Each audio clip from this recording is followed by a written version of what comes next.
Bueno, vamos a seguir con el martirio chino. Vamos a la última de composición, composición 4. No era mentira que es más agradable de ver que la anterior. No era ninguna trampa. Vamos a empezar viendo un poquito de composición en la pintura. Sobre todo, pues para ver qué buscaron aquellos pintores, aquellos maestros de estas técnicas. Y entender, pues eso, qué iban persiguiendo. Más que cómo lo hicieron, más que el cómo, el qué estaban buscando y el por qué buscaban esa estética o buscaban esos mensajes. Bueno, aquí tenemos una muestra de lo que sería un diseño visual impactante. Trata un tema entendido por todos, es decir, identificar el mensaje de esta imagen no nos va a costar. El título pues lo centra bastante en la mitología, la muerte de Atala. Vemos que hay unos textos escritos en la cueva, en la pared de la cueva hay unos textos escritos que, como os decía, si vais a un museo a ver el cuadro, veréis que todo el mundo se acerca a ver si eso se puede leer. Fijaos cómo está estratégicamente emplazada la cruz en ese tono más claro que hay arriba. Hay como una especie de perspectiva desde la cueva ascendente hacia ese punto de fuga que sería el punto de luz, y ahí se ha emplazado el símbolo, la simbología del cristianismo, de la muerte, del sufrimiento, que es la cruz. Después el sujeto, si os fijáis, alberga el tono más claro. Se ha resaltado mucho la protagonista, Atala, mediante la aplicación, mediante que tenga ese tono más claro en ella. La figura del monje también es simbolismo, también es simbólica. Y luego se ha hecho un uso muy prudente del color rojo. El color rojo, que es el preferido por los pintores para hacer fulcros, para reconducir la atención del espectador dentro de la imagen, pues se ha aplicado en unos frutos que se ven ahí arriba cerca de la cruz y aquí abajo en el paño que lleva el amante o la pareja de Atala. El objetivo de ver esta proyección es estimularos visualmente, es decir, aquí no vais a sacar grandes visiones ni grandes conceptos, pero sí una estimulación visual bastante sana. Vais a entender muy bien lo de aquellos campos de profundidad que tiene la imagen, aquellos planos que nos llevan hacia el infinito, y vamos a ver obra pictórica bastante elegida pues por valores creativos o por valores que resaltan a primera vista. No hace falta memorizar, no hace falta análisis, yo os iré comentando un poquito por encima si veo alguna cosa. Y lo que quiero que veáis pues es eso, qué quieren transmitiros, qué quieren comunicar. El cómo ya os digo que no es importante, pero bueno, si además os da para ver el cómo, mejor. Y esto hace un poco de incidencia en lo que os contaba antes del arte, de lo cruel que es, ¿no? De un estilo que madura y que empieza a dar obras bellas, completas, complejas, y de repente cambia completamente de tendencia y eso ya se supone que nunca más vale, ya el impresionismo ya no vale. O sea, ya no vale, no sé. A mí me resulta muy cruel esto. Pues hay cosas muy bonitas, oye. Bueno, quiero que empecéis a ver los valores primarios de las imágenes. ¿Vemos escala? Vemos escala porque hay figura humana, y a la vez figura humana nos está dimensionando el tamaño de las ruinas, el tamaño de los árboles. Es decir, estoy viendo un valor de escala. Pero no, a lo mejor no es lo primero que veo. Si supierais ya bastante de fotografía, estaríais evaluando más el impacto visual. Es decir, hay una atmósfera en el cuadro, ¿verdad? Que hay una atmósfera opresiva. Ese juego del amarillo, el anaranjado y el negro está creando una atmósfera que está presente. Está creando una sensación de drama, de misterio en torno a la obra. Bueno, esto es pintura prerrafaelita, esa vuelta que os decía a los conocimientos del Renacimiento, que es donde más se han aproximado, creo yo, los pintores más recientemente a la armonía, los valores de la armonía. Si miráis obra de Alma Tadema o de otros pintores, Bouguereau, por ejemplo, veréis que se están esforzando en recuperar el valor de la armonía. Y estoy seguro que no os va a dejar indiferentes, que vais a descubrir pues una belleza que a lo mejor hasta ahora la tenéis un poquito apartada. He escogido el impresionismo primero porque es uno de los estilos más maduros en el tiempo, duran en el tiempo mucho más que cualquier otro de los recientes. Hay mucha obra paisajista, naturalista, de la que podemos hacer nosotros en fotografía. De hecho, me haría falta a lo mejor un cargador para que no se cortara esto en algún momento. Pues porque el pintor impresionista pinta del natural muchas veces, es decir, que va al campo con un caballete, como vamos nosotros con nuestra cámara, y se posiciona y empieza a pintar del natural. Entonces hay unos ciertos vínculos con nuestra forma de trabajar. Están trabajando sobre todo en las horas centrales del día. El impresionista va pues a las 11 de la mañana, 10:30, 11 de la mañana, con el sol casi siempre a la espalda, porque está buscando la máxima expresión del color. La forma al impresionista le da igual, la desvae, digamos que la diluye, la difumina, y lo que sí que está buscando es la máxima expresividad del color. Está buscando pues que el color se manifieste con la máxima pureza. Veréis que hay alguna obra puntual que no, pero en general es así. Luego pues hay una cantidad de autores tremendo, algunos pues muy conocidos, pues seguro que de Van Gogh habéis oído hablar todos, seguro, y de la mayoría de ellos, porque son pues muy renombrados. Pero bueno, cuando uno estudia sus vidas y descubre pues qué han hecho y cuándo lo han hecho y cómo lo han hecho, pues ve también injusticias, porque cuando estudias la obra de Sorolla ves que la obra de Sorolla puede ser mucho más innovadora que la de Van Gogh en su tiempo y que sin embargo queda injustamente olvidado o apartado. ¿Por qué? Pues quizá porque Sorolla no viaja. Sorolla pues siempre ha pintado en España, con costumbres. Además parte de su vida se centra aquí en la costa mediterránea, en la costa entre Alicante y Valencia, entre Javea y Valencia. Porque no mantiene mucho contacto con autores extranjeros, porque no, bueno, porque se queda al margen de algunas cosas, quizá. Pero realmente, bueno, digamos que el tiempo sí que sabe hacer justicia. Simplemente contemplar las obras, veis que hay mucha naturaleza, mucho paisaje. Este es el cuadro de Monet que da nombre a la corriente. Si veis el título, Impression sur le Levant, de impresión surge, que significa amanecer, surge impresionismo. Y digamos que el cuadro es un ejemplo paradigmático de luz emergente, de luz que se irradia desde dentro del cuadro hacia afuera. ¿Veis? Aquí es una de esas obras que se aparta un poco de lo dicho. Aquí hay luces arrojadas, esto no es mediodía, esto es por el atardecer, son luces sombras muy largas, una dominante cálida de luz, pero en general no es así. Fijaos la reflexión de que el pintor sabe todo lo que ha puesto en el cuadro, no es como la foto. Tú puedes hacer una foto y luego en casa decir, mira, había un gusanito aquí pequeño. Esto al pintor no le pasa. Pues el pintor ha tenido que pintar el gusanito, ha tenido que coger la paleta y darle color entonces es muy consciente de todo lo que aparece en su encuadre. En este caso veis que hay dos figuritas ahí debajo del arco. Escala de nuevo. ¿Es casual? Sin esas figuritas no se puede dimensionar el arco. Si las pinta más altas, si las pinta de 20 centímetros de alta, resulta que el arco es ridículo, es pequeñito. Si se sube uno encima del otro se da con la cabeza en el techo.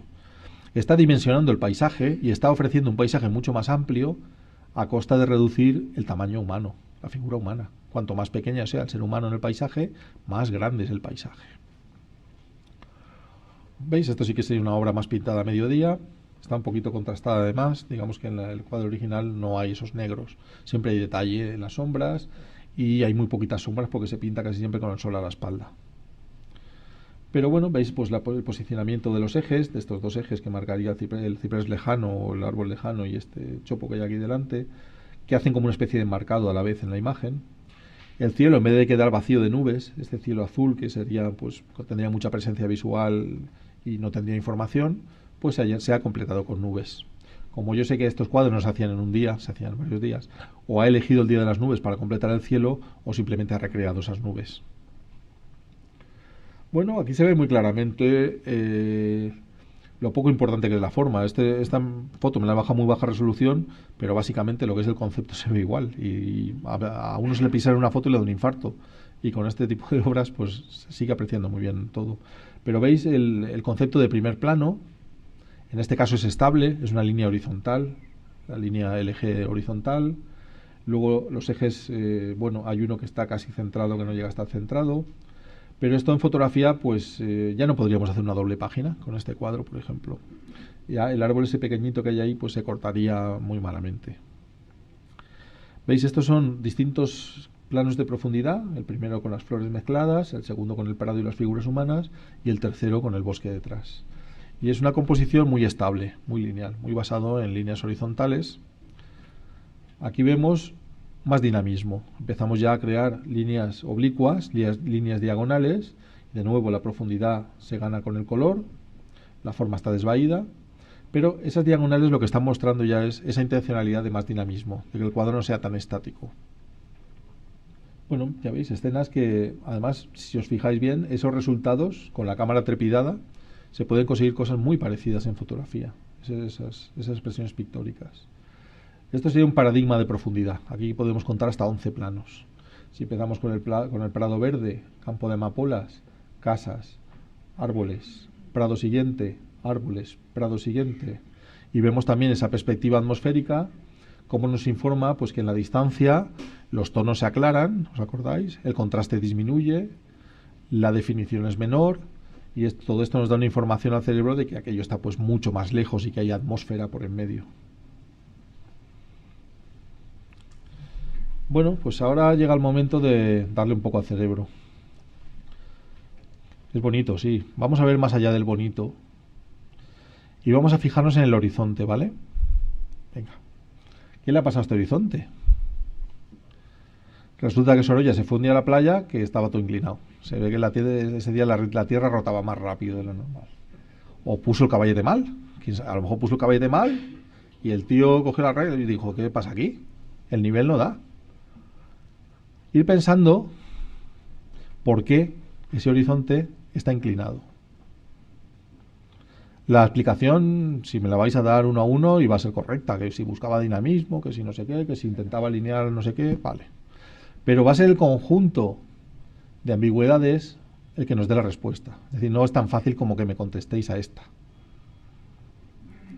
¿Por qué corta el barco? En la parte izquierda. ¿Se le quedó pequeño el lienzo? Es que no hacía boceto este tío. Si los pintores hacían un boceto a lápiz, ¿no? Decía, bueno, esto llega hasta aquí. Le han cortado un cacho de lienzo. ¿Qué ha pasado aquí? ¿Por qué Sorolla corta el barco? Esto no había pasado nunca antes en fotografía. ¿Quién ha cortado una virgen con el niño en brazos ahí? Nadie cortaba las cosas. Buscaba un tío, un lienzo grande, hacía un bocetico así, aunque fuera malamente, de hasta que llega al brazo y se me queda un cachito respetable.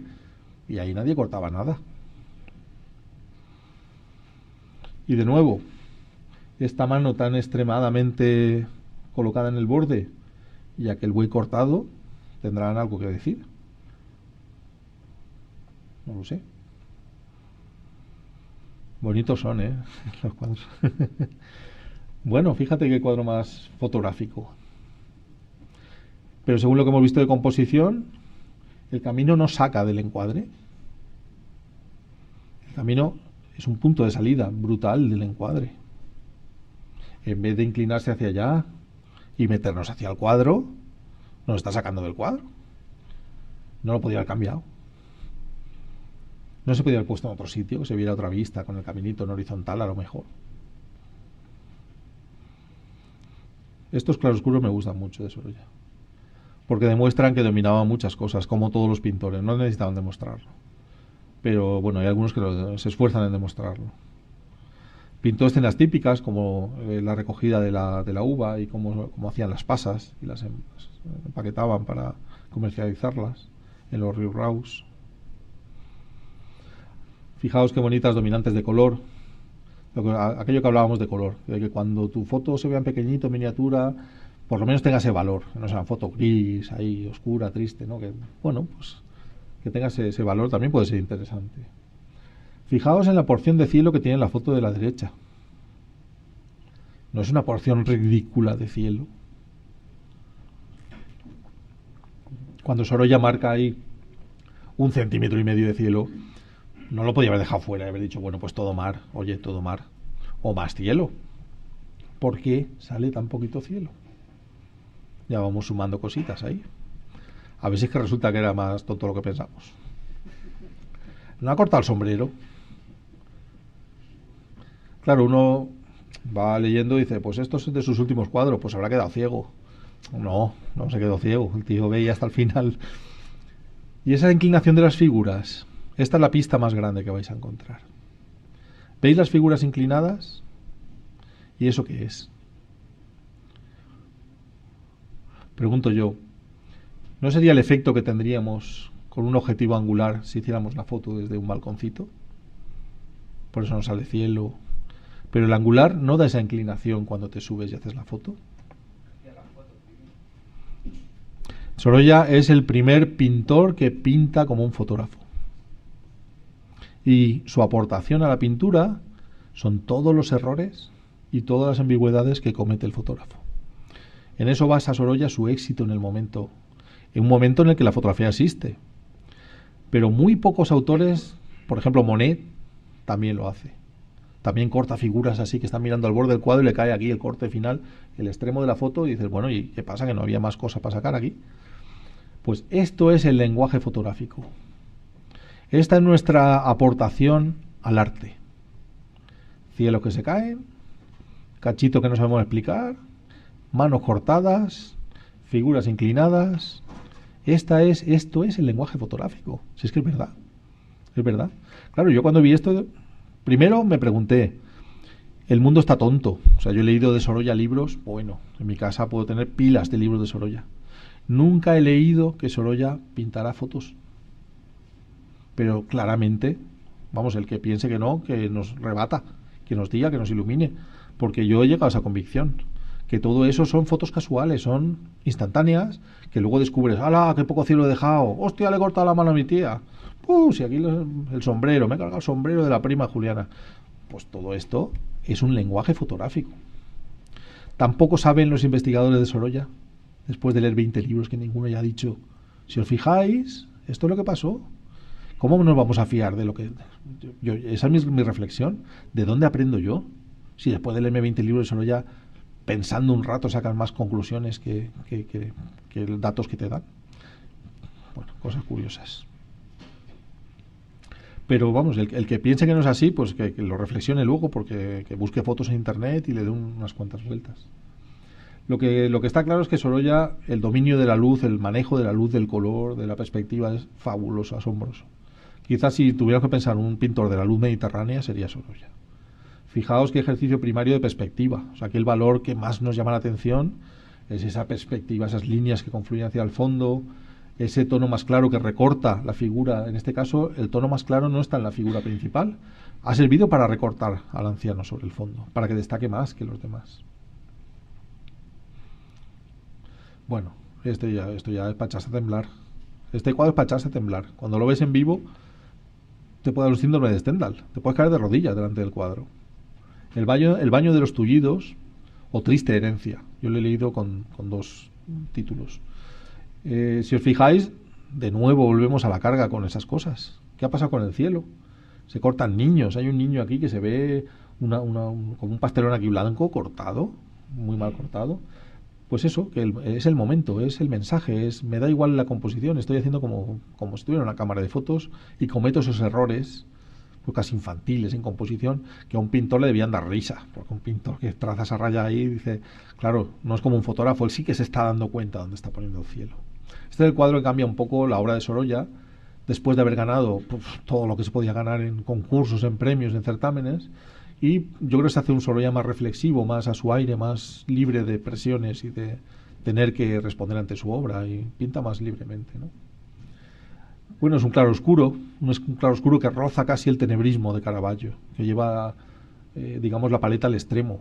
Este era un ejercicio que hacían los pintores en la Edad Media, remover de su paleta tonos y quedarse con 5 tonos de gris o con 4 tonos de gris y tener que solucionar una pintura sin la posibilidad de gradaciones, teniendo que hacer uso de muy pequeñas gradaciones tonales. En la obra de Van Gogh, pues veréis otra serie de valores, otra serie de abstracciones. Y sobre todo lo que quiero que veáis en Van Gogh, a ver si somos capaces de captarlo, es la influencia de Gauguin. Es decir, de repente va a ser una obra de Van Gogh que os va a parecer sustancialmente distinta a todo lo que hemos visto hasta el momento.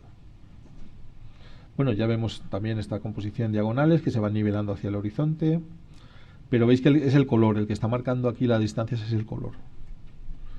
No hay tonos, es el color el que separa, el que da profundidad. Este es el ejercicio que nos sirve de los impresionistas, cómo dar profundidad a una imagen mediante el color. Para que no lo sepa, pues Van Gogh fue una persona que se formó profundamente, estudió todos los pintores que se pueden estudiar, se preocupó hasta el final de sus días por formarse obsesivamente. Aquí hacía poco que habría descubierto seguramente la pintura oriental, que también la estudió y se vio magníficamente sorprendido por ella, como tantos autores. Ha habido pintores que se han desesperado después de ver toda su obra y de saber que han hecho toda su vida. Irse a ver una exposición de pintura oriental y volver diciendo, no he entendido nada. O sea, mi vida no ha servido para nada. No he llegado al final de las cosas. Me he quedado en un estadio intermedio. Esto ha pasado mucho y debe ser traumático, porque un pintor con 70 años no tiene el trazo, no tiene el pulso, no tiene el tiempo para rehacer su obra. Entonces, de ahí la importancia de la formación, desde luego. Bueno, solamente para que las veáis, pero ¿y esto? ¿No habéis notado un cambio salvaje, abismal, de lo que estábamos viendo a esto? Vale, pues retenerlo un momento, porque vamos a Gauguin, con pinturas inspiradas en el Mar del Sur, que es donde él hizo pues pinturas etnográficas de la mayor parte de su vida. ¿No es más esto lo que habéis visto antes? ¿No se parece más a esto que a lo que estábamos viendo? Sí. Y ahora vais a ver lo que pintó Gauguin al lado de Van Gogh.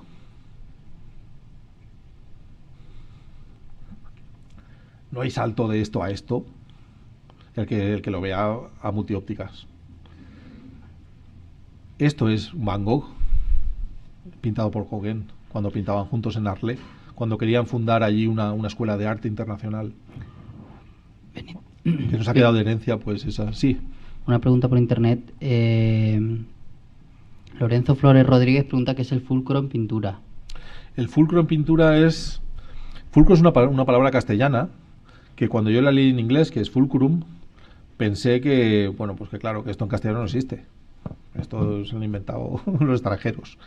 Pues mirad en los diccionarios, porque fulcro es una palabra castellana que significa punto de equilibrio, punto de balanza. Se utiliza cuando estás, eso es, este punto sobre el cual la balanza bascula, es el fulcro.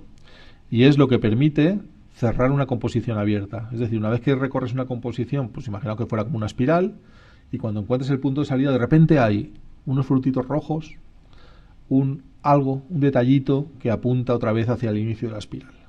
De forma que es lo que permite cerrar la espiral o cerrar la circulación y conseguir redireccionar la atención del espectador de nuevo al principio. Este es el fulcro. Para saber más sobre el fulcro traeré el libro la próxima semana, en la próxima sesión. Es Mastering Composition. Mastering Composition. Es de un autor británico o escocés y define muy bien lo que es el fulcro y cómo aplicarlo. Y luego, si queréis ver obra ya pintada con tratamiento del fulcro, quizá John Constable sea el que mejor, o a mi gusto, más lo aplica, ¿no?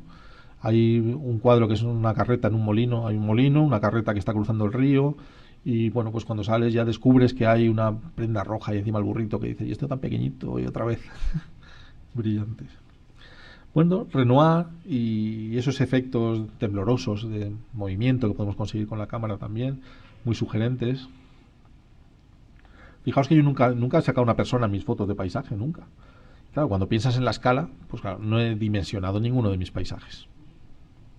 Una conclusión válida. Klimt también podría ser un fotógrafo, un pintor fotógrafo, porque fijaos, esto parece que estamos viendo una foto.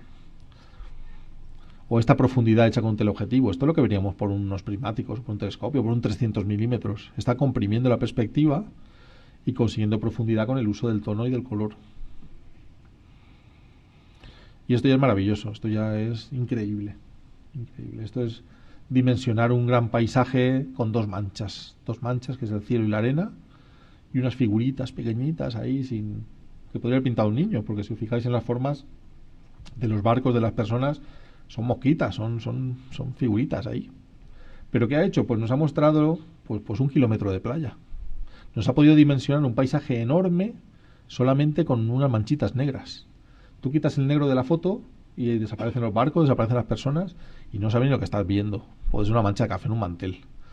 Es decir, la maestría de esto es la simplicidad que llega a obtener el autor para expresar una atmósfera, una sensación, un paisaje con los mínimos elementos. Fijaos en el pico de la montaña que esconde Cézanne detrás de los árboles. Él tuvo que pintar un árbol encima de un pico de una montaña. Esto tuvo que hacerlo de forma muy consciente, ¿Por qué lo hizo? Si tiene un huequecito al lado que se podía ver el pico de la montaña. ¿No quiere que se reconozca el paisaje? ¿No quiere jugar con la fuerza de un triángulo ahí? Pues no lo sé, a mí estas cosas me matan, ¿eh? Me parece mentira, ¿no? Pero son estas cosas las que no me dejan dormir. Me he hecho muy raro. Antes era, no sé, veía las noticias y me quedaban... Ahora son estas tonterías. Bueno, un poco de puntillismo, en fin. Ya veis que la forma no es lo importante, pero que los mensajes os siguen llegando. Es decir, aquellas fotos movidas, pues resulta que movidas y todo, como cuadros, nos puede seguir llegando el mensaje bien. Quizá por eso la técnica está al final de todo, el proceso de evaluación de la imagen. Quizá es mucho más importante el mensaje y todo lo que nos quieren contar. Y por último, ¿qué ha pasado? Está movida. Pues, chico, a mí no me importa, porque es más subjetiva aún. Ojo, ojo, que la foto que hemos tirado, vamos a ver qué hemos hecho hasta ahora. Bueno, una cita de Van Gogh. Y pasamos a audiovisual. Sobre nuevas teorías o nuevos acercamientos a la composición.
Bueno, vamos a resumir un poquito así lo que hemos visto también.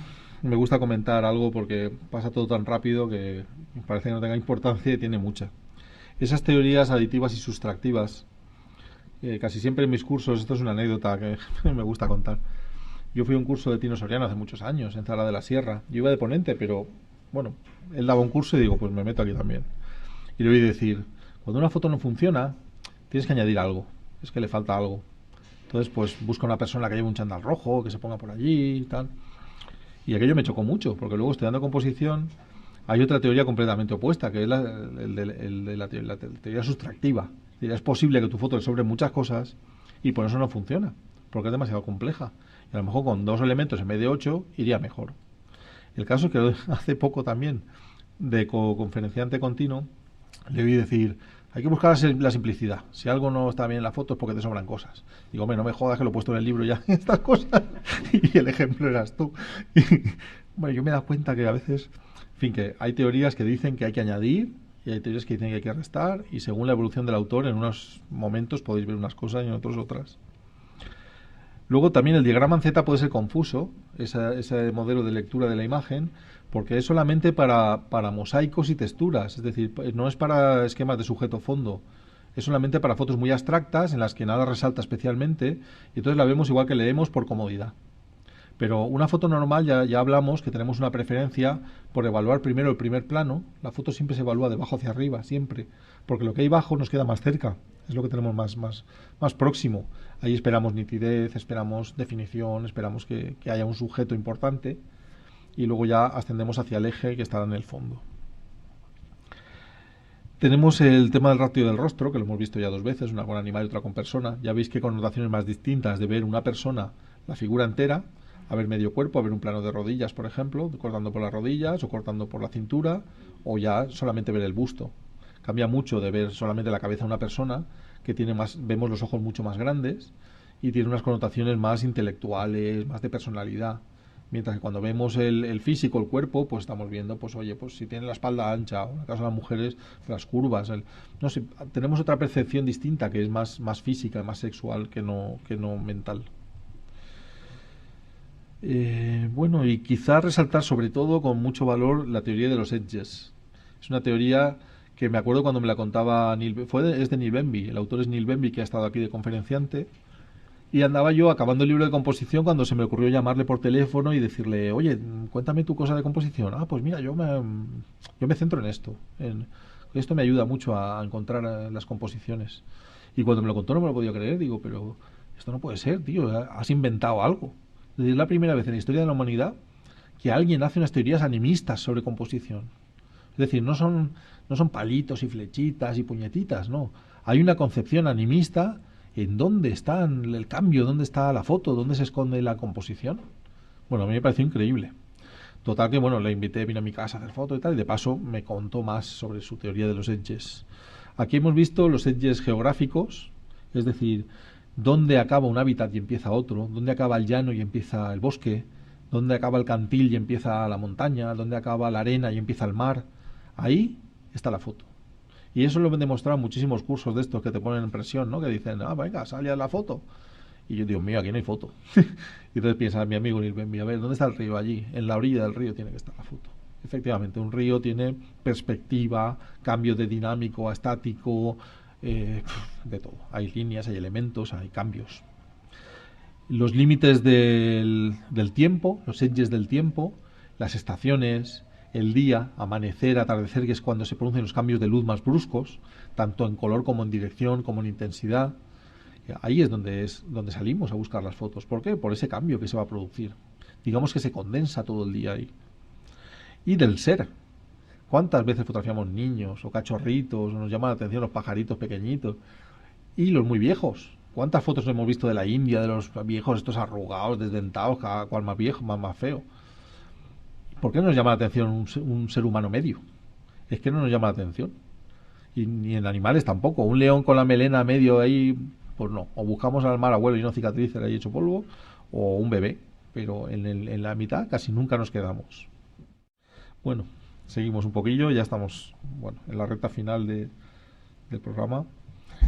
De mi parte, y vamos a hablar un poco de comentario y evaluación de imágenes. Es decir, todo esto nos ha ido preparando para obtener objetividad sobre nuestra propia obra. Es uno de los problemas que solemos tener. Que cuando enseñamos nuestra obra, pues es muy bonita, es muy buena. Bueno, están los dos extremos. Y en esto también es sexista, es decir, la obra de los chicos siempre es buenísima y es un crack, y la de las chicas pues son más prudentes y dejan margen para el error. Es decir, les da vergüenza muchas veces enseñar fotos, incluso fotos que contrastadamente están bien, pues les da un reparito que no sabemos por qué.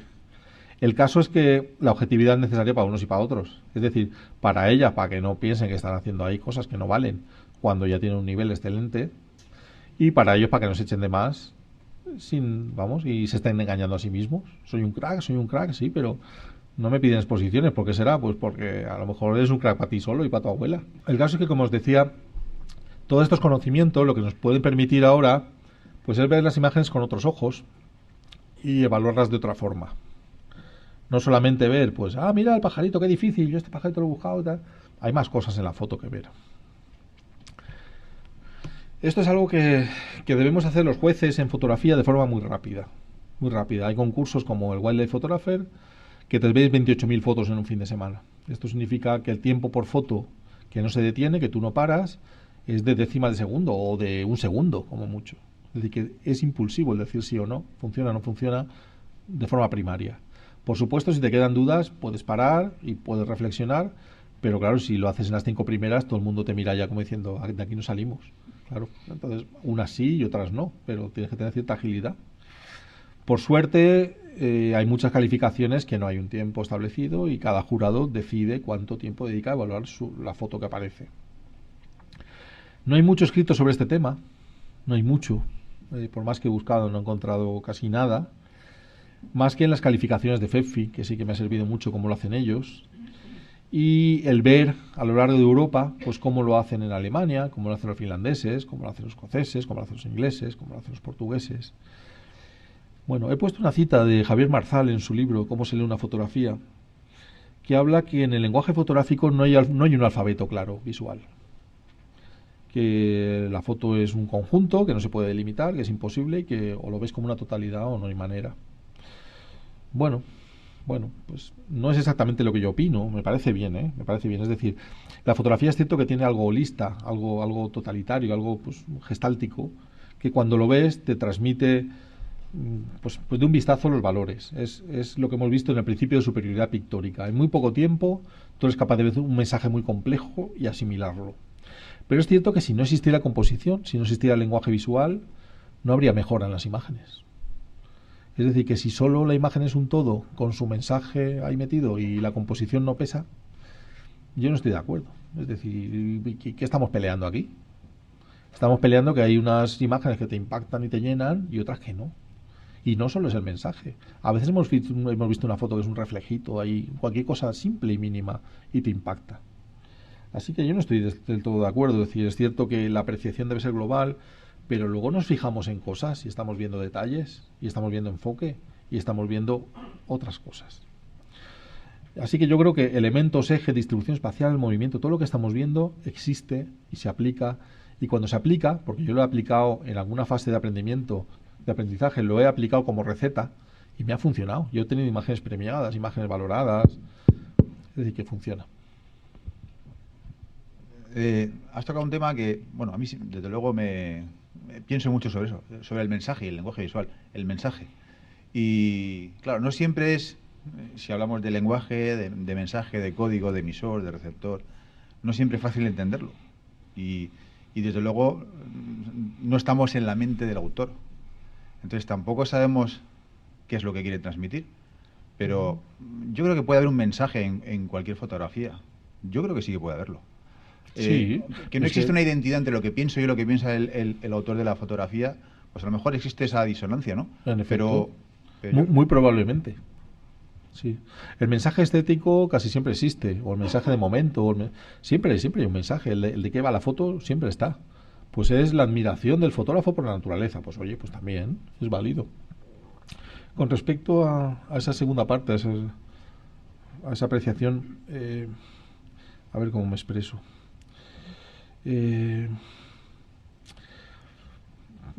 Bueno, no sé si compartimos. ¿Tú piensas que la composición realmente mejora el mensaje? No es que la composición, no lo sé. La verdad es que a lo mejor verdaderamente el fotógrafo no ha pensado tanto en la composición cuando ha hecho la foto, que ha sido, desde luego, la composición mejora la fotografía. El mensaje a lo mejor lo refuerza, pero no ya tanto que la composición mejore el mensaje, sino que yo sí que entiendo que hay un mensaje en la fotografía. Y casi diría que en Sí. cualquier fotografía. Sí. De todas formas, lo que comentas, esa disonancia, digamos, distinta apreciación que tiene el autor y el que tiene el lector de la imagen o el espectador, es una constante en la fotografía, yo creo, y en la pintura. Hay quien, hombre, si el mensaje no es claro, que en pintura sí lo son, en fotografía menos, puede llevar a confusiones, pero siempre pensaremos que el error no puede ser del espectador. O yo como autor siempre pienso eso. O sea, el autor, yo no digo que espectador más tonto, no han visto que esto es de sufrimiento. Pues, chico, lo habrás hecho mal, porque si lo están viendo Eso todos, es. te dicen que eso no, que ahí parece que están los niños jugando, pues te estás equivocando tú. Pero a veces no importa tanto. Sí, pero ahí yo veo una de las claves, quizás. Es decir, cuando verdaderamente no transmite nada, ni sensaciones, ni expresión, ni mensaje, ni emociones, quizás ahí falla algo. Sí, sí. Y si no te llega el mensaje que el autor quería transmitir, está fallando el autor. El autor no ha reforzado bien el mensaje, por supuesto. Lo que no tiene que hacer nunca el juez o el espectador o el amigo que comenta la imagen es entrar en juicios de valor sobre qué quiso el autor decir.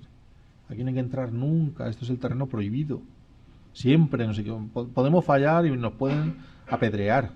O sea, si un amigo pone ahí una imagen y yo digo, ¿veis? Esta es la imagen ejemplo de la alegría.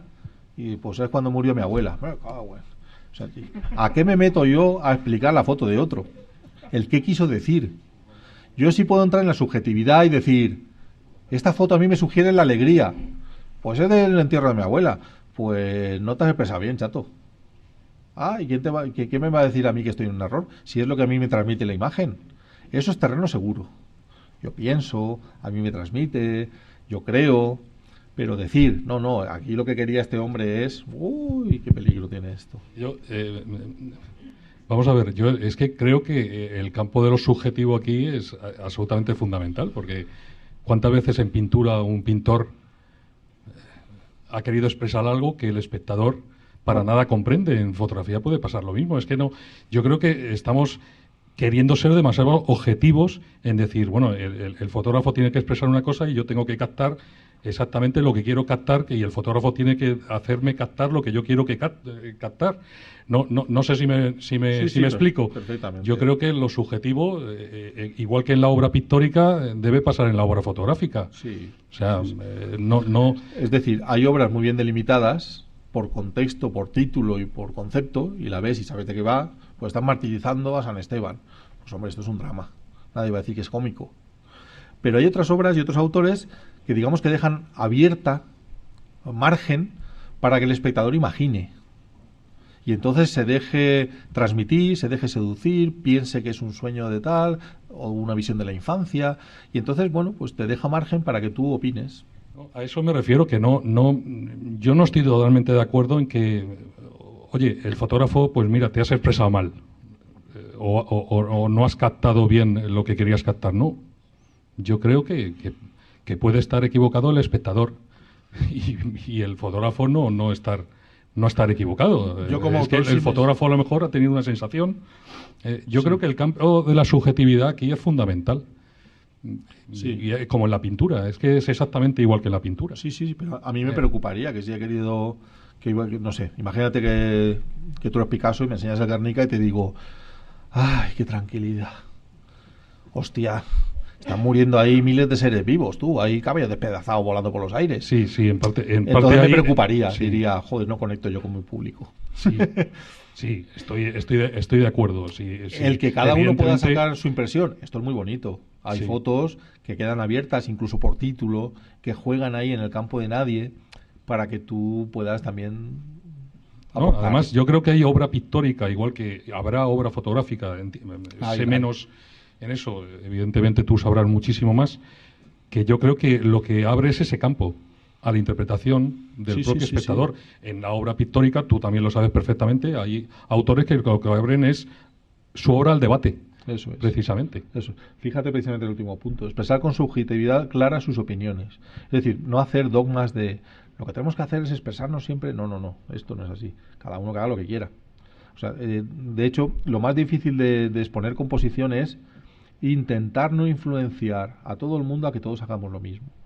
Es decir, el problema que tienen las reglas es precisamente esto. La forma de dar composición, pues dándole muchas vueltas, es vamos a ver de qué forma aprendemos todos sin que tú dejes de hacer lo que hacías, sin que tú dejes de hacer lo que hacías y sin que tú dejes de hacer lo que hacías. Simplemente que te aporte algo.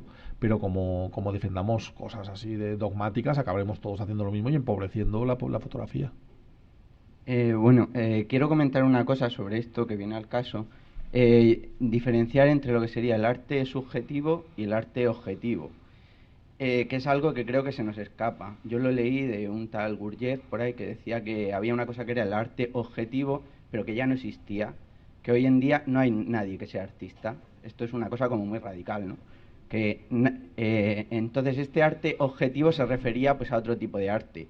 Las pirámides, o hablábamos antes de los sumerios, entonces tenían una manera de construir arquitectónicamente que tú entrabas en una cúpula y todo el que entraba ahí se le saltaban las lágrimas.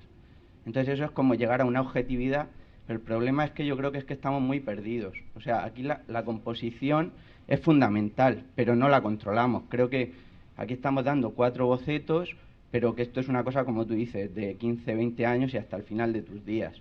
Entonces creo que estamos muy limitados, y de hecho pues pienso eso, que habría que profundizar mucho más en todo esto para llegar a una objetividad. Es decir, yo hago esta cosa y esto a todo el mundo le supone lo mismo, y pasaría lo mismo con los concursos, habría objetividad. No sé si en los concursos de pintura pasará lo mismo que en los de fotografía, pero creo que es todo demasiado subjetivo.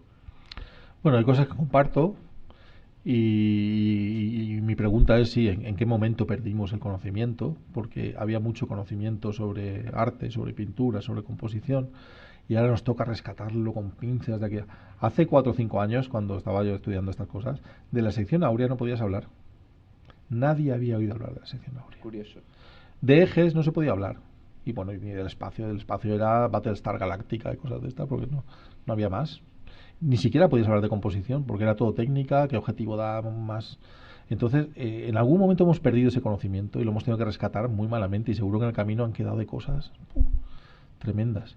En lo que no estoy del todo de acuerdo es en esa subjetividad llevada al extremo del jurado. Es decir, yo lo que sí me he dado cuenta en un concurso, en un certamen, en unas calificaciones, es que las 10 mejores obras siempre están ahí al final. Que la tercera era la primera, que la primera era la cuarta, y que, bien, ahí podemos encontrar que la mayoría no esté de acuerdo. Pero finalmente, ¿sabes? Mira, las calificaciones de FEFI se valora de 0 a 100. Fíjate qué difícil sería apartarse de la media. Pues oyes, la calificación cada uno la emite sin que el otro sepa, ¿no? 92, 94, 93, 95. Joder, pero ¿cómo se puede afinar tanto? Si nadie sabía lo que votaba el otro, ¿por qué no ha votado uno 12? ¿Pero Pues, es de una forma intuitiva o es basado en unos parámetros? No, cada juez es cada juez. Unos no tienen formación de jurado y son solamente fotógrafos premiados. Pero yo creo que el impacto visual, que es lo que estamos defendiendo aquí, que es todo más universal de lo que creemos. O sea, el lenguaje de la imagen es universal. Lo entendemos todo, lo comprendemos todos, y cuando ves, como decías tú, una foto de saltarse las lágrimas o una arquitectura, eso está definido. Eso se llama síndrome de Stendhal. Y existe, y le pasa a las personas que se admiran con el arte y que de repente te embarga, hay una sensación que te tienes que poner de rodillas, te saltan las lágrimas y no sabes ni qué te está pasando. Y eso sucede. Y le sucede a mucha gente en el mismo sitio, y será por algo, claro. Pero, es decir, algo nos quedará de objetividad. Sí. Pero está muy bien la apreciación, desde luego. Muy bien, gracias. Una mínima cosa. Es que me ha venido a la cabeza antes, José Carlos me estaba enseñando unas fotos de los antiguos abrigos de arte rupestre del Pla de Petracos, sí, que tú también conoces. Sí. Entonces, fíjate la diferencia entre el arte rupestre levantino del Neolítico con simbólico, lo que se hace, absolutamente realista. Bueno, además muy compositivo, sí. Muy perfeccionista, y en cambio la evolución al arte esquemático, o el anterior, el arte macroesquemático. Te digo con esto que desde los orígenes pictóricos del ser humano ya hay esa diferencia y esa evolución a la subjetividad que nos indica, por ejemplo, el arte esquemático del tercer milenio antes de Cristo, que hacían figuras muy parecidas o intentaban a lo mejor expresar escenas de vida cotidiana, pero de una forma que dejaba la interpretación al espectador. Y es lo que nos pasa incluso a los investigadores actuales, que el arte levantino, que tú sé que conoces perfectamente, interpretas lo que quiere expresar el pintor, y en cambio, un milenio después, pues se da esa subjetividad, qué significan esos oliformes, esos oculados. Sí, pero yo creo que tiene una explicación. Es decir, la entrada en simbología significa que hay personas iniciadas que son capaces de entenderla. Es decir, hay personas que pueden transmitir la cultura del encriptamiento, de la simbología, a otras personas que la entiendan y la signifiquen para los demás. Y entonces, pues se forma, digamos, una casta aparte, que es las personas que pintan lo que los demás no entienden, pero que tiene un significado, pues como la espiral y el infinito. Por ejemplo, las cosas que nunca acaban, que son ciclos y ciclos tras ciclos, la vida. Yo sí lo entiendo, vamos, yo llego a entenderlo. Hay cosas fascinantes, por ejemplo, la media luna, como los indios utilizaban la media luna, pero les llegó de España, y a España llegó desde los árabes, y los caballos se marcaban con la media luna porque los árabes lo trajeron a España, y de España llegamos a América y llevamos caballos con la media luna, y ellos lo adoptaron y pasó a ser suya la media luna, pero no existía la media luna en la cultura tribal india. Pero el estudio de la simbología pues es fascinante, claro, el saber qué significa una V, la V de hembra, de femenino, de receptáculo, pues estudiar simbología pues es bonito también, claro. Y expresarse en simbología significa pues que habrá un pequeño grupo de personas que entenderán aquello y otro gran grupo que no lo entenderán, que tendrán que iniciarse en eso. Claro, en definitiva es lo que antes apuntaba José Carlos, que la relación pintor-fotógrafo espectador es un tanto complicada subjetiva, o subjetiva. Hay campo para eso, sí. O subjetiva. Sí. Yo hay autores más veo nítidos, el tema menos complicado. Sí, complejo, sí. Bueno, de hecho quería añadir antes un apunte que me ha venido a la cabeza. Es decir, la película de Ciudadano Kane de Orson Welles es una película desconcertante. A mí me lo parece. Y pasas toda la película en una situación de que y te preguntas qué es lo que... No tienes más remedio que preguntártelo cuando él va en búsqueda de esa palabra de Rosebud, qué significa, y al final acaba la película y te deja en una posición que todavía no sabes responder toda esa serie de preguntas, por lo menos a mí me pasa, ¿no? Pero el caso que sucede, es decir, te intranquiliza. Eso digamos que es universal, bastante universal. El cómo, el por qué, el de qué manera, y quizá ahí es donde estriban los detalles, pero... No, ciertamente ya digo, hay autores que juegan en lo subjetivo y autores que juegan más en lo documental, en lo real. De hecho, ya hemos visto esos tres niveles de expresión, el abstracto, el simbólico y el real. Bueno, lo primero que digamos que deberíamos hacer cuando nos enfrentamos a una imagen para evaluarla es la apreciación global. Esa apreciación de las que nos hablaba Rafael Marzal en su cita, de ese impacto primero que te da la imagen, y de ahí sacas un montón de información y por lo menos sabes si te gusta o no te gusta, te va de tranquilidad y de sosiego o no, o va de todo lo contrario. Sobre todo yo os digo que lo que nos vamos a plantear al principio son cosas globales sobre la imagen. Vamos a coger un ejemplo al azar, esta foto que no la tenemos muy vista, porque hay algunas que han salido 3 o 4 veces, esta no, y vamos a hacer algunas apreciaciones sobre ella. Acaba de aparecer, pues ya la veis. Vamos a ver qué título tiene la imagen, si lo tiene, y si se adecua a la obra y la completa y me centra un poquito más. Vamos a ver el impacto visual, que ahí entra vuestra subjetividad de espectadores, y el centro de interés, donde está colocado. Vamos a ver el mensaje de la obra, los recursos narrativos. Bueno, vamos a avanzar porque todo esto lo vamos a ver paso a paso. Bueno, como no tiene título, o yo sí lo sé, pero no os lo voy a decir, podemos hacer el ejercicio de pensarla. Imaginaos que es una foto vuestra. Hay alguien que dirá, yo nunca haría esta foto. Claro, vale. Pero imaginaos que os ha salido por error. Os ha tocado en la tarjeta. Pues tratad de pensar un título. Esto es interesante. Podemos encontrar sugerencias o relación entre un desperezo, un estiramiento, una danza o trance, es decir, un momento detenido de una danza o de un trance. Se sugiere la relación con la naturaleza, pues porque el fondo es un bosque, porque la piel está tratada con barro, parece, o aparece así manchada. Preguntas que me surgen si viera esta imagen objetivamente y no sé qué es mía. ¿Forma parte de una serie? Yo preguntaría si forma parte de una serie. ¿Está expresando algo en un conjunto de imágenes? Y luego, ¿qué expresa el mensaje? ¿El mensaje en general de qué va? ¿Es alegría, amor, dulzura? No. Yo diría que es algo dramático. No sé, me da la sensación, por la luz, por la composición, de que es algo más dramático. Yo diría, aquí hay un mensaje oculto que no soy capaz de ver. Realmente la imagen sí pertenece a una serie que es sobre mitología, la mujer en la mitología. Se busca que represente a Eris, la discordia, no mediante representación clásica, es decir, no se ha visto pintura porque Eris aparece ahí cascándole a todo el mundo, porque desata los conflictos, las guerras, agita la égida, despierta los ánimos en el campo de batalla. Estas son las connotaciones que tiene Eris, discordia. Y esto es un poco de dónde procede la mitología. Bueno, pues se hizo con esta intención. Por supuesto, no habrá coincidido con el título de nadie, pero ahora con un título, Eris la discordia, puedes centrar mucho más el mensaje. Y si es otro todavía más centrador, más conciso y más concreto, nos centraremos más. Impacto visual, como hemos visto, tiene la subjetividad del espectador, a unos les parecerá más y a otros menos. Quien esté haciendo todo el día fotos de modelos retozando en el barro y chillando al aire, pues le parecerá menos impactante. Y quien haga mariposas y flores y de repente ve esto, pues dirá, Dios mío, ¿qué le está pasando a esta mujer? Buscaremos el centro de interés y nos preguntaremos sobre él. Entonces, la pregunta es, ¿me impacta? La primera pregunta como espectador o como jurado sería, ¿me impacta? Si me impacta, el fotógrafo ya ha conseguido algo. Ya ha captado mi atención, ya ha despertado mi curiosidad, ya la valoraré bastante positivamente. Si no me impacta, pues pasará más desapercibida y obtendrá una puntuación media. ¿Y el por qué? Encontrar en mi cabeza el por qué me impacta. ¿Es la pose lo que me impacta? ¿Es el gesto lo que me impacta? ¿Es la luz? Aislar lo que me impacta. ¿Por qué? Porque este ejercicio es válido para mis fotos.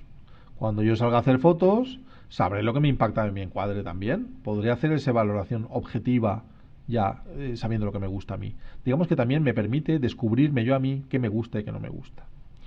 ¿Ocupa el centro de interés buena parte de la imagen? Hombre, si el centro de interés es la mujer de ahí, pues sí que ocupa bastante de la imagen. Va a ser difícil reencuadrar mucho la imagen. Permite un pequeñito reencuadre. Mensaje de la obra, recursos narrativos, simbología. Bueno, pues entraría dentro del retrato, es decir, hay una descripción física, vemos cómo es la chica, cómo tiene el vientre, los brazos, la cabeza, el pecho, y de la personalidad también, es decir, está mostrando pues esa facilidad para entrar en trance o ese poder oculto que tiene, que está invocando, no sé, algo oculto que hay ahí, pero como se ve lo físico y lo que no es físico, estamos ya entre la prosopografía y la etopeya, estamos en el retrato, que une las dos. Sobre la ubicación de la escena, pues está en un bosque, de ahí esa explicación que os he dado de relación con la naturaleza, porque hay una topografía en el fondo. Está deshumanizada la modelo, está dramatizada la figura, y lo podemos ver, la piel tiene barro que está agrietado, el gesto, quizá el impacto visual que la mayoría pueda apreciar venga de aquí, también de la luz. Hay un momento atmosférico en el fondo, que es la niebla, hay un momento de luz, la luz es dramática. ¿Por qué? Primero porque es dura, su calidad es dura, es una fuente de luz pequeña que ha hecho sombras duras. La dirección es lateral nadir, viene de abajo y de un lado. Y en el color es donde nos encontramos un contraste de color. Hay un contraste de luz y un contraste de color. El contraste de calidad de luz está entre el fondo y el sujeto. El sujeto tiene luz dura, el fondo tiene luz suave. Y el contraste de color proviene de que el cuerpo tiene una luz cálida y el fondo tiene una luz fría. Este contraste también puede darnos impacto visual. Probablemente parte del impacto visual proceden de esas sombras duras y de esa diferencia con el fondo. Tenemos también momento de acción o de comportamiento mediante la pose, y si nos fijamos mucho, pues en el fondo hay un momento biológico también en los árboles. Nivel de expresión, desde luego simbólico. Aquí hay algo oculto que se expresa en la imagen y que yo no soy capaz de entender. Hay, no sé, un magnetismo, una fuerza, hay algo ahí oculto. Seguramente esté pasando algo en algún lugar a causa de que esta mujer está así. Respecto a la forma, digamos que se basa en un triángulo invertido y en el movimiento. Ella está en movimiento, es un momento detenido. El eje se trazaría desde aquí. Pesa mucho más esta parte porque el esquema tonal es de luz y esta parte de las sombras es muy llamativa, pesa mucho en la imagen. Tratad también de verla como miniatura, de verla como una forma desvaída y os ayudará. El sujeto alberga el tono más claro, no hay eje horizontal. Digamos que estamos analizando la imagen, entendiéndola. El sujeto con relación al fondo hay profundidad, porque el sujeto está en primer plano, el fondo está más desenfocado a cierta distancia. Hay una perspectiva atmosférica, el fondo está más desvaído y el primer plano está más nítido y más contrastado. Ahí veis un poco la forma de este triángulo invertido en el que se basa la imagen. Podríamos abrir un poquito más la base, pero básicamente, si unimos la figura, en síntesis, lo que debemos ver es un triángulo sobre un patrón de fondo. Ese sería la síntesis. Bueno, resaltar sobre todo lo que transmite la imagen. Cuando uno comenta la imagen, lo primero que se fija es lo que te tiene que transmitir. Si te transmite misterio, drama, transformación. Bueno, ahora veremos un poco la forma de analizar una imagen. Esta sería, acabamos de ver la apreciación global, es decir, los valores globales que tiene la imagen, de qué me transmite, de cómo se ha construido, de cómo está elaborada. Y luego haré un segundo análisis, si hay tiempo, o en aquellas obras que se quedan pues en el límite de la excelencia y se recalifican de nuevo, en la que vuelvo a analizar el impacto visual, veo el tratamiento de la imagen, qué tratamiento se le ha dado, la claridad y coyuntura de la imagen y del mensaje, síntesis y análisis.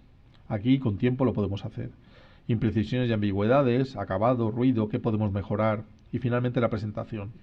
Es decir, lo último que se evalúa es pues si la obra está bien presentada o la cartulina está arrugada y la foto está hecha polvo y la han pegado mal y se ha roto una esquina y, pues bueno, no ha tenido cuidado al presentarla, o bien pues lo han presentado sobre un passepartout con un foam grueso, en fin, hay una buena presentación porque el autor cree en esa foto. Con respecto al tratamiento de la imagen, yo observo naturalidad, es decir, no hay un retoque apreciable, se ha buscado una cierta naturalidad, aunque hay contraste entre el sujeto y fondo desde luego.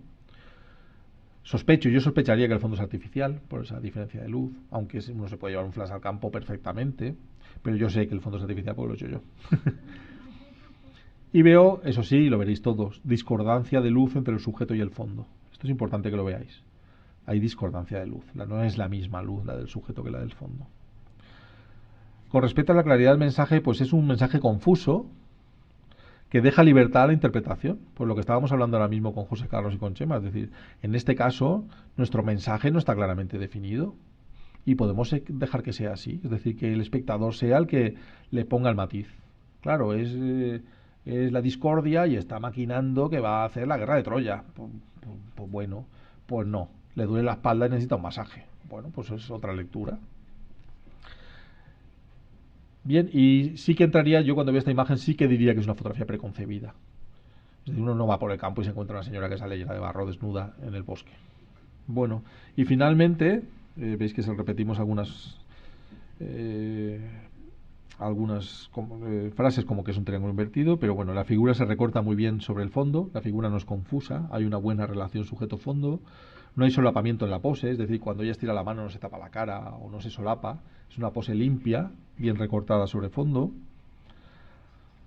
y sería un momento detenido. Y ahora la pregunta es, ¿podría haber mejorado algo? ¿Hay sugerencias de mejora? Bueno, a mí esto me interesa mucho. Si alguien de momento ya ve una sugerencia de mejora, estupendo, mándame un correo, porque me interesa. Pero es algo que yo me pregunto siempre en el momento de hacer la foto, porque ahí es donde se solucionan las cosas, y luego cuando la proceso. ¿Qué podría haber mejorado yo aquí? Es que la luz, y la próxima vez hay que tener más cuidado.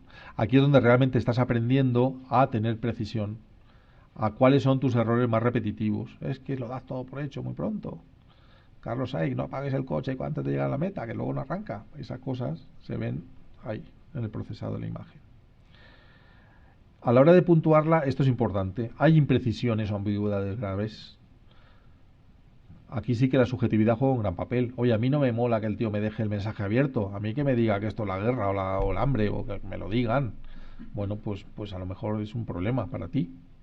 Pero si una fotografía, o sea, en este punto seamos generosos, porque es muy fácil botar un cero y quedar de que eres un tío muy estricto, ¿no? Cero, cero, cero. Claro, la 20ava que sale con un cero y digo, oh, este tío tiene unas fotos impactantes y maravillosas, o es un canalla, no está reventando aquí el concurso.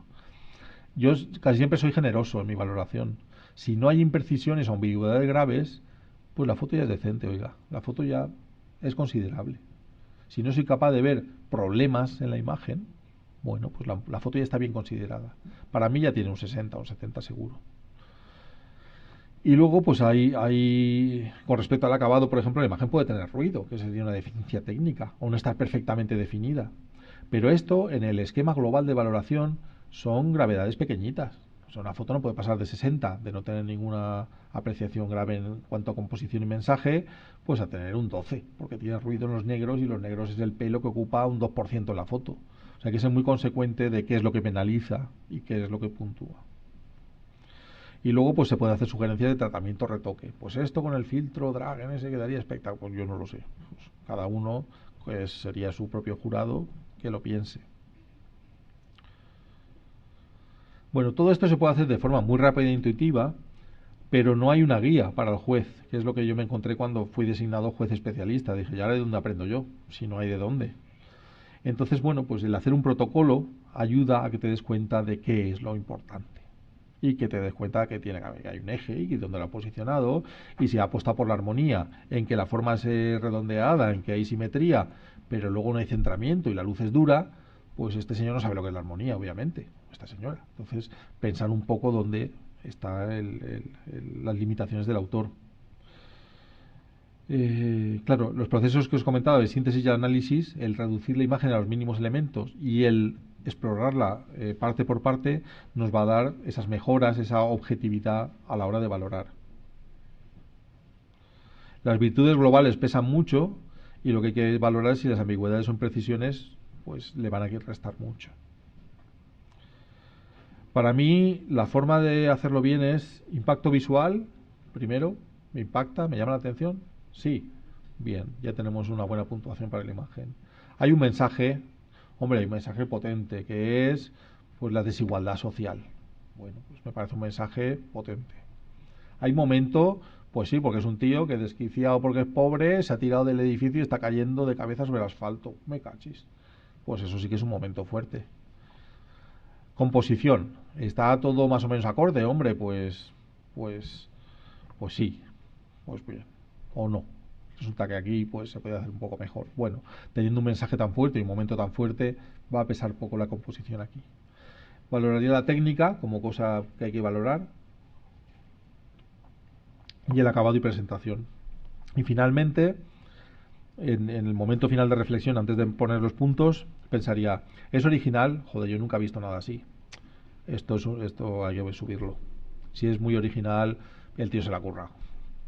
La maestría del fotógrafo, a lo mejor desde el punto de vista técnico, es una foto muy compleja. Pues ha utilizado el tío 257 flashes con no sé qué, con mezcla con tal, y la luz de la hoguera. Bueno, pues este tío sabe mucho de la luz. Esto es maestría, esto es lo que se premia. Va en conjunto con la dificultad técnica, aunque la maestría puede ser en composición o en mensaje, por supuesto. Y luego el estilo, si además intuyes que hay un estilo propio ya muy desarrollado y que pues esto ya es una obra de un maestro, entonces pues la puntuación debe estar acorde. Bueno, para acabar, por divertirnos un rato, pues os propongo pues que penséis esta imagen que os sugiere, una imagen abstracta, de estas que dejan el mundo abierto a que cada uno piense. Es un ejemplo de imagen abstracta. Entonces, claro, la interpretación del mensaje es confuso, pero bueno, a unos os sugerirá una cosa y a otros otra. Alguno verá una pintura, otro verá un no sé qué y otro no sé cuál. Pensad si le atribuís un mensaje. ¿Alguien puede decir qué le sugiere o de qué va? ¿Hay alguien que...? Sí, es un tejado, claro. Pero, ¿qué querrá decir el tejado? Es decir, lo que es, ya lo sé yo porque estaba allí. Es mejor que lo sé yo, no sabe nadie. Lo que sí quiero saber es, ¿y a vosotros qué os sugiere? ¿Hay alguien que puede decir, pues para mí esto es la guerra de Crimea? Yo qué sé, algo. Oprime, muy bien, eso es lo que me gusta. Oprime, muy bien. ¿Alguien se atreve más? Una ventana. Bien. Ay, Dios mío, este hombre. Es una jaula. Muy bien. En efecto, eso es. Hay un patrón de repetición, es como un mosaico, y hay un ritmo, hay una musicalidad también ahí inherente. Pero básicamente yo pensaba en esta segunda foto. Yo estaba haciendo una serie de jaulas. Cuando fotografié el canario y bajé abajo a tomarme ya el bitter card de yo he cumplido, miré hacia arriba y vi el techo y dije, esto es otra jaula. Lo que pasa es que no es una jaula para pájaros, esto es una jaula para seres humanos. Sí, qué bien, qué curioso. Es decir, a la segunda persona que opina le oprime y a la tercera ya dice la jaula. Qué fuerte. Es decir, que la subjetividad, bien, existe, pero bueno. Os voy a decir las principales deficiencias de las obras que se presentan a concurso o a calificación. La primera, que también la comentaba José Carlos, es la falta de expresividad. Es decir, a ti la imagen no te dice nada, y no te dice nada, y no te dice nada, y no sabes por dónde cogerla, y pues puede pasar. Y por eso te han elegido de jurado. Tú estás ahí de jurado y simplemente tienes que ejercer. Mensaje confuso también, es decir, sabes que hay un mensaje, lo ves, pero no te llega nítido, no sabes muy bien por dónde cogerlo. Ambigüedades son pues esas cosas que te hacen dudar de la maestría del fotógrafo. Esas cosas que quedan abiertas, que no están bien definidas, que no están bien resueltas y que tú piensas que no son intencionadas, sino que ha cometido un error el fotógrafo. Y luego, cuando hay oportunidad de hablar con el autor, yo las tengo siempre anotadas en una libreta y lo pregunto. Resulta que siempre hasta ahora son ambigüedades del fotógrafo, es decir, no estaban contempladas en su esquema. Deficiente composición suele suceder, es decir, que hay una niña en una catedral rezando y hay una cruz enorme arriba y no ha alineado la niña con la cruz, están solamente un poquito separadas, se permite el reencuadre, o sea, ves que tanto el centro de interés como el eje, como todo, no ha sido reforzado. Y luego, hablando con el autor, pues resulta que no sabe lo que es el eje, no sabe lo que es reforzado, no sabe estas cosas. Deficiencias técnicas suele haber a veces, aunque menos, pero puede haberlas, que la imagen esté ligeramente trepidada, bueno, esas cosas. Deficiencias de presentación, también las hay, pues fotos pegadas ahí encima de la cartulina, arrugadas, y claro, pues ya ves eso y te da la gana de puntuarla. Y sobre todo, título irrelevante, sobre todo. Un título que... Canario en jaula. Coño, pues ya lo veo yo. No sé, despiértame algo más, que hay más cosas que despertar. Muy bien. Entonces el título debería aportar algo. Principales deficiencias del jurado, que también las tenemos. Pues mira, la primera. Tratar de explicar lo que el autor ha querido expresar. Es decir, en cuanto yo me meto a ver qué insiste decir tú en la foto, ya estoy metiéndome en el fango. Ya estoy empezando a hundirme en el fango ya poco a poco yo solo. Porque además si el autor está en la sala, que suele ser que sí, pues va a levantar la mano y te tiene en sus manos. La forma correcta de expresarnos es: a mí me transmite, a mí me sugiere, a mí lo que me evoca esta imagen es la guerra. ¿Es un niño naciendo? Amigo, haberlo intentado mejor. ¿Qué quieres que le diga? Y siempre tenemos salvaguarda posible. Es mi opinión, es lo que me transmite. He dicho la verdad. Y luego, un error muy grave es establecer comparaciones entre obras. O sea, un jurado calificador, un juez en un concurso, no puede comparar obras porque las obras son incomparables. ¿Qué vas a comparar entre las dos fotos? Es que entre la jaula y el tejado me quedo con la jaula que está más clara. Pero es que no se puede comparar, una es abstracta, la otra es... No hay nada que comparar entre las fotos. Aunque salga un caballo blanco en las dos y el cielo esté nublado, habrá miles de cosas que no coincidan. El mensaje puede ser radicalmente diferente. Eso tenerlo muy en mente, nunca se compara. Además que es ofensivo decir, no, pues es que la de Pepita es mejor que la de Juanito.